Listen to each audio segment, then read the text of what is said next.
Should you see The Good, the Bad, the Weird? Despite being inspired by The Good, the Bad, and the Ugly, The Good, the Bad, the Weird is a truly unusual movie. A South Korean spaghetti western set in a fantasy Manchuria. The Good, the Bad, the Weird lives up to all three portions of its name. All three central characters are decently well developed, well acted, and a lot of fun to watch interact. The idea of their paths crossing brings the proceedings a lot of tension and energy, and all three characters are so different that they keep the movie from falling too deeply into any genre conventions or stereotypes. Some delightful surprises aside, this isn't a narrative that is going to thrill you through the depth of its characters or deep emotional arcs. The Good, the Bad, and the Weird knows it's an action movie, and it commits fully to that idea. The action scenes are inventive and often hilarious, each one distinct and offering something I had never seen before. For example, have you ever seen a cowboy swinging rope to rope like a Western Spider-Man through a shantytown while firing a rifle with deadly precision?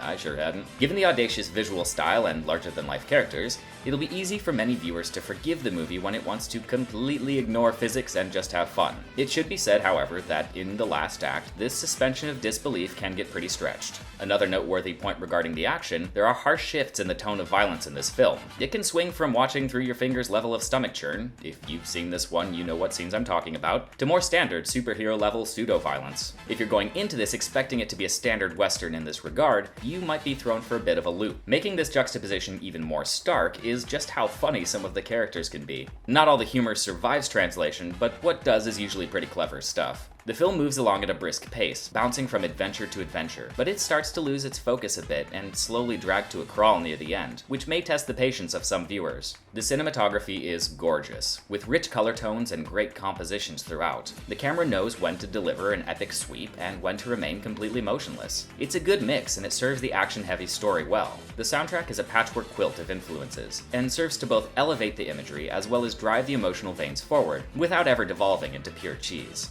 There are a ton of fantastic practical effects, a bit too many, as the film had to be edited for its international release to remove some animal abuse. It also has some, for 2008, really great digital work as well. There are several endings to the movie, but both have a similar feeling in the end. They're different enough though to justify digging up the other ending if you feel unsatisfied with the one you saw. To my knowledge, they released one ending internationally, which was more in line with the director's original vision, and one ending in South Korea specifically. In terms of content some may find objectionable, other than the aforementioned bits of ultraviolence, The Good, the Bad, and the Weird has an off-color attempt at a joke involving sexual assault. Children participate in a particularly gruesome and hilarious act of violence, and there is some minor drug use. Given the R rating though, none of the content really pushes the boundaries of the rating, and it's clearly intended for an adult audience. So, should you see The Good, the Bad, the Weird? If you're looking for a roller coaster of an adventure that is unique, silly, violent, and beautiful, then this off-kilter western might just be the perfect blend of good, bad, and weird for you. If the deserved R rating, tonal fluctuations, emphasis on action over character, and general yet joyful disregard of realism adds up to more bad and weird than good for you, I recommend you find another train to board. By way of second opinions, Rotten Tomatoes gives The Good, the Bad, the Weird 83% out of 100, and IMDb gave it 7.3 stars out of 10.